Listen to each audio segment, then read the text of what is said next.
How's everyone doing today? What you just saw was my PowerPoint presentation of Medicine the Human Touch. My primary purpose and concern, which impels me to speak before you today, is that over the great concern of the care of patients by physicians.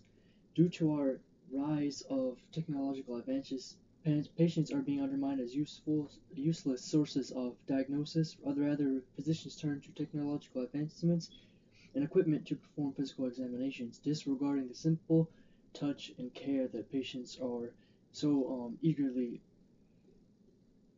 Simple diagnoses in the nature of pain, shall we say, are miscalculated or more properly coined, intentionally underdiagnosed. What, if anything, can replace a healing touch? In today's era of technological medicinal practices, CT scans, MRIs, PETs equate full diagnosis required to either perform surgery or to further treatment of relative ailment. Doctors no longer need a physical exam and therefore can consult with the patient over Skype, simply asking the normal questions and procedures and see the relative movements and ranges of motion through Skype. In a journal written by Dr. Haas, he quotes, "A hand on the shoulder or knee or a thoughtful physical examination, I believe, can make a patient understand at a deep, non-verbal level that you are there for them." And a simple question that we may ask, can medical treatment equate death?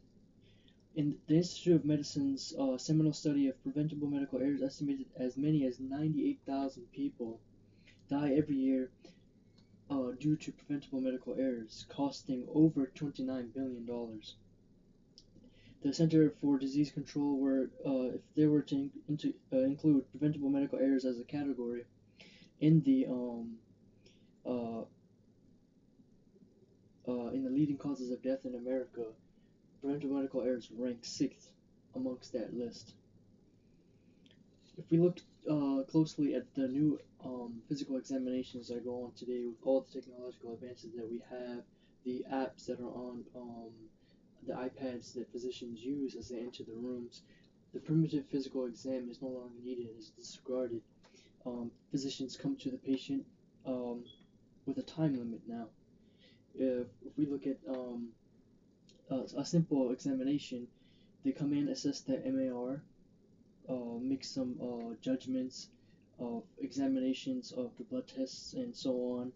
They have a decision on their next step, whether they will go for surgery, different type of furthering in the medications and stuff prescribed. As they move towards the patient, they walk into the room, shake the patient's hand. After 14 seconds of giving the patient the time to speak of their diagnosis, of their pain, relative ailment, any new occurrences, the patient is then consulted with the treatment, and then if the patient is if the patient agrees on the treatment or the surgery that the physician is proposing, then the physician finalizes the paperwork and leaves the room and moves on to the next patient. Simple care and exchange of basic humanity has been disregarded, and technological advances take over everything.